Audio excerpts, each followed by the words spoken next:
Welcome, Greek U Nation, to episode number 329 of the Fraternity Foodie Podcast.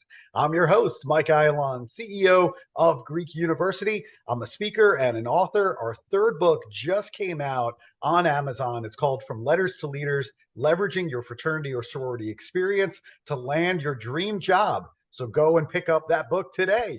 We call these episodes the Fraternity Foodie Podcast because there is nothing like great food to bring college students together. Fun fact, even as a professional public speaker, I am actually an introvert. When I get on that plane, I'm the first person to put on those headphones and go into introvert mode.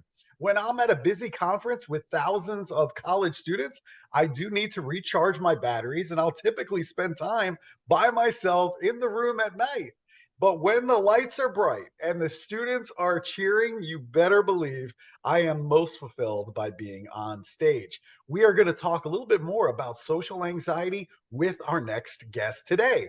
With over 2 decades of business coaching, speaking, training, and most importantly, real life in the trenches experiences, Brian Galke's view on sales training is radically different. Brian appreciates and shares with listeners that finding a connecting point with your potential customer is key to successful selling and relationship building. He believes that finding a way to engage with every person you meet allows you to support in the growth of other people. Early in life, Brian was fascinated by the science behind body language, micro expressions, and facial feature recognition. The science has been used in anything from jury trial selection to predefining a face on Facebook. Brian's passion to effectively teach this technique and skill to everyone is a passion. Brian is sometimes referred to as a people connector for his ability to connect people from all over the world, which is proof of the ability to use this technique to build long-standing relationships. His coaching style tends to break down barriers and bring out the best in people. He is known for his practical, street-savvy style, and Brian's fusion of real-life stories and his controversial techniques connect with his audience at an intimate, intense, and individual level. Welcome to the show, Brian. Hey, thank you for having me on. I'm excited to be here today. This is awesome. Real world stuff that our college students who are listening right now are going to be able to use, not only to build better relationships on their college campus, but potentially with a boss in an interview situation. They're going to be able to use this information you're giving them today. So I am excited. Absolutely. Now, let's go back to college time. Let's talk about Texas Tech that you decided on for your college experience. Why did you end up choosing Texas Tech? To be honest with you, I was a bit of a follower. A lot of my friends went there. It was the only school that I ended up applying to because so many of my friends from Dallas had chose there.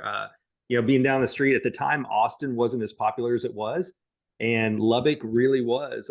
So Lubbock is a fantastic town. If you've never been there, the only thing that's kind of funny about it is it's a 5-hour drive from Dallas, but it was like Mad Max, where everybody left on a Friday and doing, anywhere from 60 to 120 to get home. And you knew somebody was gonna get picked off by the police, but everybody else just kept going. So it was a fun race to get home every weekend. But once you're there, it's a fantastic town because you can get everywhere quick. You've got everything you're looking for while you're there. And it's a great school.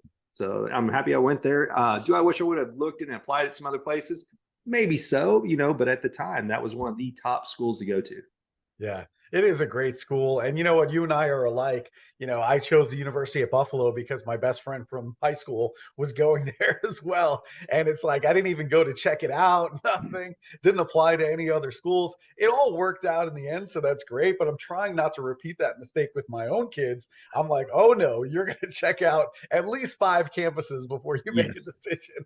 Well, you hit the nail on the head earlier. You said you're an introvert, and so am I. Steve Sims and Joe Polish will say, some of the best speakers and trainers are introverts because you had to learn to overcome the skill. And that's why you can teach it to other people, because people, it comes naturally, they can't dissect it and teach other people how to work on it. So yeah, I think that's spot on. Absolutely. I had to work really hard at that craft. It was not a skill that I came into easily.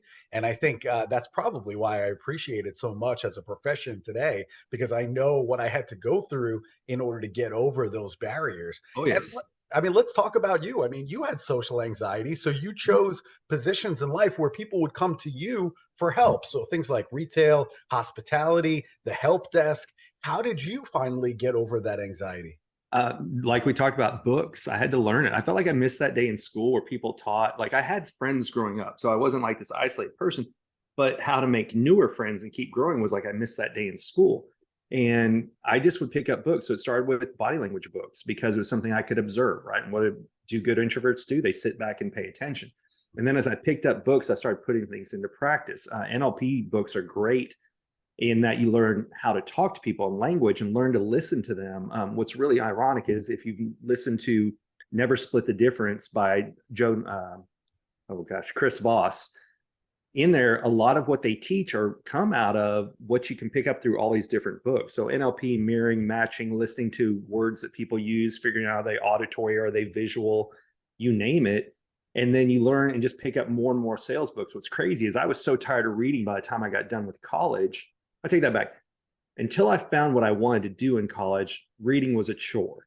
And then when you find your sweet spot, reading is fun. And I started out as a PR major, and Texas Tech actually lost their accreditation while I was there because of not having enough research projects done. So I swapped over to communication studies. And some people are like, oh, he's a communication studies major. I freaking loved it. It was books on body language, how to understand people, you name it. So I loved what I ended up getting my degree in, but I was still that introvert. So I did, the whole time I was there, I was a bouncer, bartender, server. I worked retail right after I graduated. Worked a rental car enterprise, like a lot of college students do right out of college. And then when I went to technology, help desk, all because it was places that people had to come to me. So there was a forced interaction versus me going, when I got moved into sales, I'm like, holy crap, how am I going to do this? And that lineage was help desk to physically installing equipment, having to go around inmates because I used to sell technology to jails and prisons. Then I became a corporate trainer. Then they moved me, like forced me into sales, but I loved it because you were going and getting to meet people and then you get to travel on top of it. Now, prisons aren't always in the nicest areas, but I still got to travel and go see places. That's why I used to end up in Indiana quite a bit because you and I were talking about that yesterday. But when I learned this skill that we'll talk about in a minute, it was the first proactive skill that I ever met, which meant being an introvert, I could go prepare. So when I used to go do presentations, I could always look at my PowerPoint, my product, my projector, but people were always the unknown. And this gave me a way to figure out how to either look at people in advance or as soon as I walked in the room, just make these slight changes to understand, I know what I wanted to say, but how would I speak their language? That makes a lot of sense to me. And I love that you're a natural introvert that learned all of these additional skills to help you become essentially a great salesperson, an extrovert. It just shows that anybody can do this. And so I really want people to leave with that message that just because you don't have those natural extrovert skills, it doesn't mean you can't be good at it over time. Absolutely. So I own the LLC and the website What Schools Don't Teach because long term, that's what I want to talk about. What are all the skills that help me that I did not learn in traditional academia? And that's the thing you have to want. Just like if you want to go to the gym or anything, you hire a personal trainer to get there faster. You can do the same thing with seminars, books, you name it. Makes a lot of sense to me. So let's talk about it. The biggest skill you learned was facial feature analysis. I Yeah. bet that most of the people listening right now have no idea what in the world that means. Can you explain what that is? Absolutely. So it goes all the way back to the Greeks. It's based on something called physiognomy. And what that was is they learned to study people's facial features and tie it to their personality traits. Now, it wasn't a judgment. It wasn't saying this is who you are, you're a cheater, you're anything like that.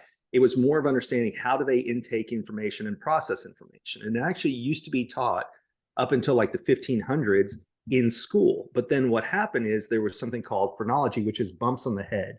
So when you go into a lot of stores, you'll see that white porcelain head, and there's like little squares that are on it. Well, that's a phrenology head. And what the phrenologists did is they said, if this bump was right here on your head, then you're a criminal. And they were already putting people in jail.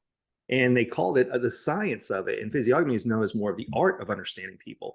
Well, when phrenology got thrown out, they said, you know what, let's just get rid of everything that we don't want people to know anyway. And physiognomy went away as well. But you can go back to Aristotle, you can go back to the Greeks. They all wrote about understanding people based on their facial features. And so it's basically, look, it's face reading, but if you say face reading, people go, ooh, can you read palms too? And no, I cannot, right? But I actually keep, just as proof, I met my mentor in 2011. Funny story, a girl came to town and we were supposed to go to dinner and she called, she's like, I'm not going to make it. I'm like, oh, here we go. She's like, no, you have to come meet this guy. I'm like, why? She's like, you have to come meet him. He's the keynote speaker. I'm like, why do I need to know? She's like, he reads faces. And I'm like, oh yeah, okay. And I went over there just going to blow holes in this guy, right? Like, I'm going to call this guy a charlatan and everything else. And I went and met him. Super cool guy. He actually taught this as a continuing education course at TCU over in Fort Worth. And so I bought his book. This one's the old 2011 version. And I just studied it and I like highlighted it and learned. But most importantly is I went out and tested it. And what I found was I had a buddy get certified in it at the exact same time. And we'd go out and we'd practice. And is it 100%? No. Is it high 90s? Yes. And it's crazy because when you learn to start focusing on other people, you get out of your own way. So there were plenty of times where I'd be sitting in a room, but I was in the prison of my own mind because I was overthinking things. But when you give your time and attention and you focus on somebody else, you get out of that prison and you get into the present moment. And that's where it changes things. In this day and age, especially the younger people that are in college right now, like this and smartwatches, right, distract people. But when you actually give people your time and attention and you focus on them, that's how you build rapport. And so the first thing I always teach is I always teach the different types of eyebrows because eyebrows lead to eye contact, which is a rarity this day and age. I love it. You're absolutely right. You're on point with all of this. But I mean, everybody is looking to sell more. Everybody is looking for shortcuts for Right. results. So I'm wondering why am I hearing about this for the first time today? Why aren't more people talking about this? The funny thing is, it's kind of done on purpose because royalty got rid of the idea. They didn't like the idea that the common person knew that much about somebody else. But here's where it's really going to blow your mind. You've been trained, you just didn't realize it. And that's because growing up, you had to read books, To Kill a Mockingbird, you name it, that didn't have pictures of the characters. So the only way for all the authors to describe the characters in the book were through their actions and through their facial features. And that's the reason why if you watch a movie where you've read the book and they pick the wrong character to play the actor or the wrong actor to play the character, you don't like the movie. We've been taught, authors and artists used to actually take these courses in physiognomy to describe characters and or to draw them. It's the same reason why you can turn on a Disney movie and you instantly know who's the hero and who's the villain. You can hit mute, but the way they're drawn, you know who's who. So we say it's a part of our everyday language. We say things like, keep a stiff upper lip, which means don't share your emotions. So if you see somebody who has a flatter upper lip and you ask them a lot of personal questions, they feel like you invaded their territory. We say take one on the chin. So that's how people handle adversity and criticism. So smaller chin people, you have to be more delicate. Larger chin people, you can just tell it like it is. But we say they've got an eye for this, they've got an ear for this. So language, everyday language talks about people's faces. We just haven't been taught to pay attention. So one last one, just an example for people listening. If you like comedies, you have highbrow humor and lowbrow humor. Highbrow humor is somebody tells you a joke and you got to think about it for a minute and then you laugh. Lowbrow humor is Jackass and the Three Stooges, where you laugh immediately. So the closer that somebody's eyebrow is to their eye, that's lowbrow. They understand things very fast. The higher the eyebrow, the more time they need before they laugh. So if you imagine data racing down your forehead to get into your eye, because this is the first way we learn to take in the world, the lower the eyebrow is, the faster they understand it. The higher is, the more time they need to make a decision. Wow, that is just fascinating stuff. And I think it's accurate too, just based on interactions that I've had that I'm Yeah. kind of replaying in my mind. I mean, give us an example because you're a very good salesperson. How do we use these skills that you're talking about to make more sales, let's say as regional Absolutely. VP of sales, even Yeah. if you're an introvert? So there is a cheat sheet that everybody can go download, or they can just go follow me on Instagram. I put a copy of it up there if people don't want to give emails. And it's talked about the 3 types of eyebrows. Now, I could talk about eyebrows for an entire day, but I want people to learn the basics to go out and practice it. So there's a straight eyebrow. When you see a straight eyebrow on someone, get straight to the point. Facts, figures, details, stop talking and say, what other information do you need? Because they've already probably done their research. Then, like I have an angled eyebrow here. Well, an angled eyebrow is, what's my angle? Help me understand it so I can then help other people. And then the third type is a rounded eyebrow. And those are the people who think about the people around them. So I was just on a podcast earlier this morning talking to a bunch of realtors in Canada. And so I was giving the example, straight eyebrows. Okay, what are you looking for? A 3.3, a 2.2? What's your interest rate? What payment are you looking for? Facts and figures. Angled eyebrow. What's the most important room for you in the house? What is it that makes a house a home for you? Because they have the angle, right? And then the rounded eyebrow is, oh, are you going to be entertaining here? Who are the spare bedrooms for? You don't ask what they want. You ask about the other people in their life. So that's just a simple example of, if you're a realtor, just looking at those 3 different eyebrows, you're saying the same thing. You're still selling the same product, but you're focusing on what the other person's thinking. So have you ever read the book, The 5 Love Languages? Yes. Okay. It's no different than Chapman's book, because the way that I want to give the information may not be how they best receive it. But if I change what I want to give, so I'm thinking in terms of how they receive it, then they can understand it better. And I give the very simple example for people who haven't read the book. I used to be an obnoxious traveler, and that is I'd go everywhere and I'd assume they should speak English. And if they don't, I'll just speak it louder, right? Once I learned to put basic phrases to every country I went to, please, thank you, good morning, good afternoon, where's the bathroom, one more beer, you name it. Then when you try to speak their language, they feel that and they know it, and then they will work with you. But if you just demand that they speak English, you're saying you have to adapt to me versus I'm trying to adapt to you. In this day and age, people don't feel seen and heard. But so they can tell when you're genuinely trying to work with them versus if you have commission breath and you're just trying to sell them on something or a date or whatever. People want to know that you're paying attention to them, and then they want to feel seen and heard. That makes a lot of sense to me, especially the travel piece. I like how you frame that up, because I agree with you. If somebody naturally, their native speaking language other than English, if they're trying, then I'm going to certainly, step in closer and try to help them, to express whatever it is that they're trying Yes. to express. So that makes a lot of sense to me. Now, so all right, so that's from a sales perspective. Let's Sure. assume for a second that my goal is just to build rapport with somebody that I've never met before, and I'm meeting them for the first time. And a good example would be fraternity or sorority recruitment, where we're trying to entice brand new people that we're meeting for the first time to join our organization. What's a good way for me to build rapport with them quickly? It's the exact same skill. You're just not selling a product, right? You're selling yourself or what you're reserving. Now, here's what's going to blow people's mind to a degree. We're all a little bit two-faced. And what I mean by that is we have a personal side of our face, which is the left-hand side, and we have a professional side of our face, which is the right-hand side. And the easy way for everybody listening to understand it is, if I ask you, hey, are you married? It's a personal question. A wedding ring would be on your left hand. This is always your personal side. So if you're talking to the person, and people can have 2 different eyebrows, they can have different facial features. We're all asymmetrical. We're not 100% the same. So it depends. Are you selling them something? Then it's the professional side. If you're talking to them about what they're going to do in their personal life, you look at this side. So we literally can divide a face in half and say, this is the side I'm talking to. So let's say you're going to a networking event, a social, something like that. Number one, all we're ever taught is, well, so what do you do? What's your major? Don't ask that. If you want to understand people, hey, now that we can go on vacation again, where are you going to go next? Because people show up to school and work, people plan their vacation. And so you'll learn more about somebody by what they do with the limited spare time they have than what their major may be in or what their profession is, because they may have just fallen into that. Wow, that's a really good tip that somebody can use just to get to know somebody a little bit better.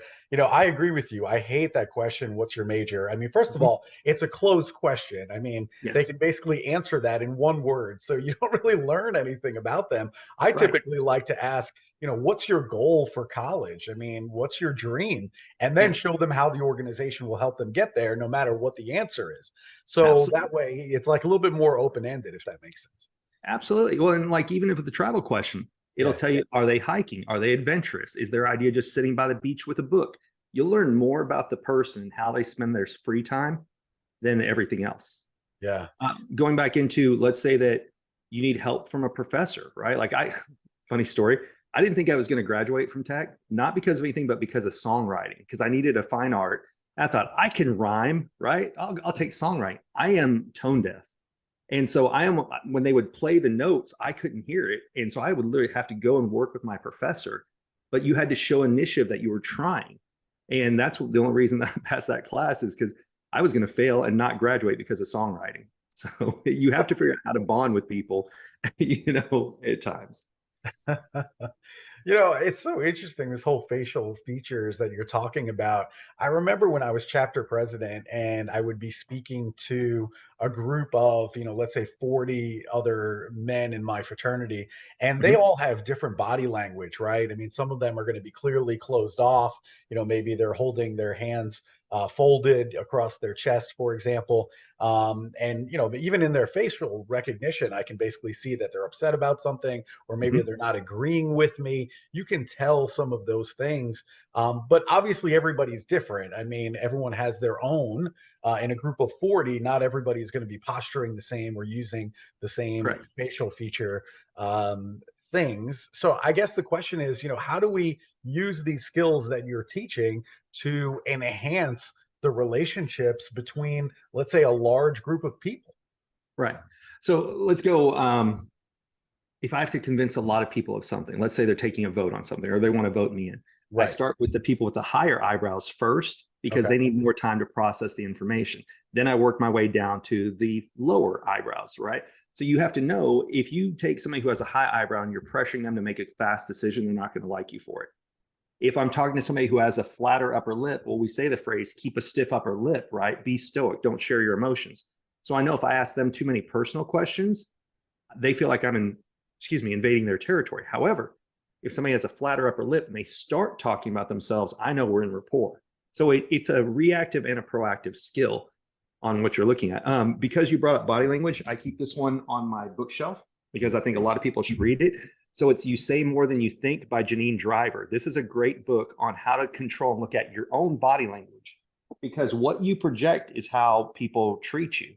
And so that entire book is taking a look of, do you always have your hands in your pockets? Do you always have your arms crossed? And those things are fine. It's just you need to be aware of it. And a lot of people, after spending 2 years inside the house, have forgotten how they act in public. And that is a fantastic book. The other one, How to Read the Rest of the Room, is the book by Joe Navarro called What Everybody Is Saying. Very picturesque book, tells you how to read a room like that. And it was my favorite body language book in terms of understanding other people.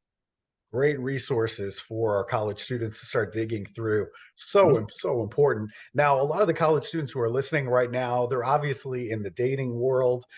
They're swiping right and swiping left on all of these images of people and deciding whether or not they want to go out with somebody based on a photo. I mean, Right. can we use this facial feature analysis in order to find a better match for us dating wise? Absolutely. So, matter of fact, I got so tired of people contacting me during the pandemic because they all went to online dating. And Yeah. then it was a scary time. Like, am I going to even be around this person? That I created looking for love in all the wrong faces.com, so that people could go out and look and see what features do we have in common? What do we have that's different? And I'll give you a very simple example. I don't have a lot of upper eyelids, so I'm fine doing things by myself. But somebody who has a very full upper eyelid, an easy way to remember it is the more lid you see, the more they think in terms of we. So you have to have that conversation early on. If you're a person who has a full eyelid and you're going on a date with somebody who doesn't, you're going to have to communicate your needs. Hey, look, I'm happy to go on dates. Long term, I like to do a lot of things together. On the inverse of that, somebody who doesn't have a lot of upper eyelid needs to communicate up front. I like to spend a lot of time alone or just running out with my friends. So you have these conversations early on instead of being in a relationship and then starting a conversation. But if you go out on a date with somebody who's got a flatter upper lip and you're like, well, they just didn't talk at dinner. They weren't going to until they feel comfortable. So you just learn these things that's on there, because online dating is kind of like a resume. You put all your best features, but they may not always be the truth, right? But the face will tell you a little bit about them. And the most important thing is facial feature analysis is not about judgment. It's about understanding. So it's figuring out, what do we have in common? What do we have that's different? So companies will hire me out. I call it paid practice, where at their events, I'll just come in, they'll give me a table and I'll analyze faces for a couple hours. And I will usually have two chairs there. And if it's a romantic couple, I'll say, do you want to know what you have in common or what you have that's different? And depending on what they say, most of them say, what's different? And I'll tell them, they're like, why have we been going to a marriage counselor? And I'm like, I know, it's literally written on your faces. So yeah. That's amazing. I love all the resources that you share and the fact that you're open about all the people that you've learned from over the Mhm. years, whether it be facial feature recognition or even body language and other things. So, mentors have been critical in your own growth and your professional success. Tell our audience more about the importance of having a mentor for college students. Sure. It's kind of like having an academic advisor, right? Or having a coach. It's somebody who's been there before who can see what you're doing wrong and help you get there faster. Now, it's not always the things that we want. Like the easiest way to understand it is people will hire a personal trainer to help them lose weight. Well, there's plenty of books out there. Why don't they just pick up a book and do it or watch it on YouTube? It's because they want the accountability that comes along with it. And mentors are the same way. The biggest mistake, in my personal opinion, is people will spend money on things except for self-development. The only thing that moves you further along in life is self-development. So you go back to Zig Ziglar, Jim Rohn, when you start doing more than you're paid, you get paid for more than you do. And that's the whole thing, is you have to take that level of progress and not say, well, until they give me a raise, I'm not going to do it. And don't pigeonhole yourself. And I say this from experience. Don't pigeonhole yourself into one technology, one job. Learn life skills, right? Body language is a life skill. Learning to analyze faces is a life skill that you can take with you anywhere, regardless of product. So it's good to know your product, and you should absolutely know your product inside and out, but you need to know industries and business skills that are universal on top of understanding your own product. Oof, excellent advice. I love all of it. This has been really, really fantastic. Now, one last question, because I know there's some great restaurants in Dallas, Texas, and Yep. I have a feeling that you love good food too. Oh, So, yes. what restaurant should I be going to the next time I'm in town? So I'm gonna give you the top three. Okay. Okay. And the first one is kind of a if you know, you know one, and that's called Javier's. So it's been here for a very, very long time. They have a special ordinance where they can still have cigars inside. And at one point, like the building was going to be demolished and they decided to keep it, but they don't advertise. You have to know where it's at. So you pull in, it's good. It's Mexico City Mexican food. Mhm. And when you pull in, you can tell the caliber of people who go there because it's a lot of Ferraris, Lamborghinis, Rolls Royce.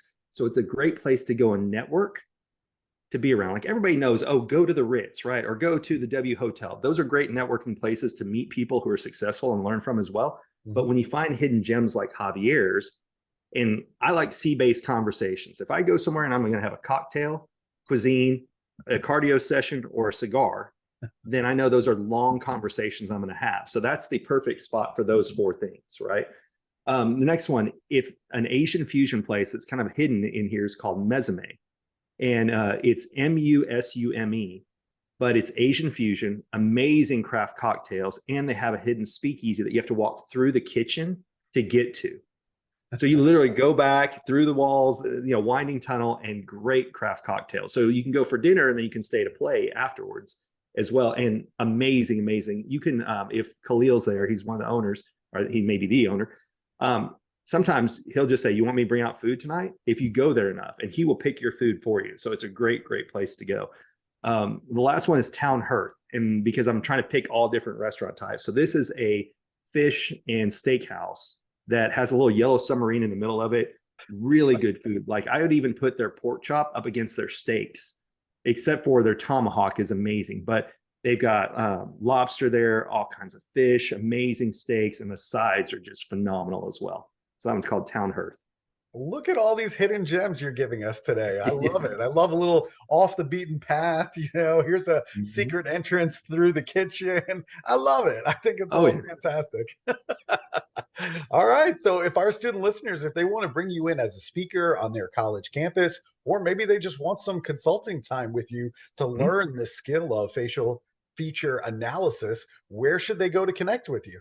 Sure. So subtle skills is the basically where I'm everywhere. Instagram, TikTok, you name it. I know for some people they can't spell subtle. So if you just go to learntoreadfaces.com, it'll redirect you to my website. That's where you're going to get the 3 eyebrow cheat sheet as well. And the thing is, download the eyebrow cheat sheet. Here's the best worst case scenario. Let's say you never go out and you never use this, but you start looking at people and you just think, okay, what shape is their eyebrow? What happens is you're looking at their eyebrow, you're giving people their time and attention. People feel seen and heard, and then that gravitates to eye contact. And that's what's going to make a difference with everything you're doing.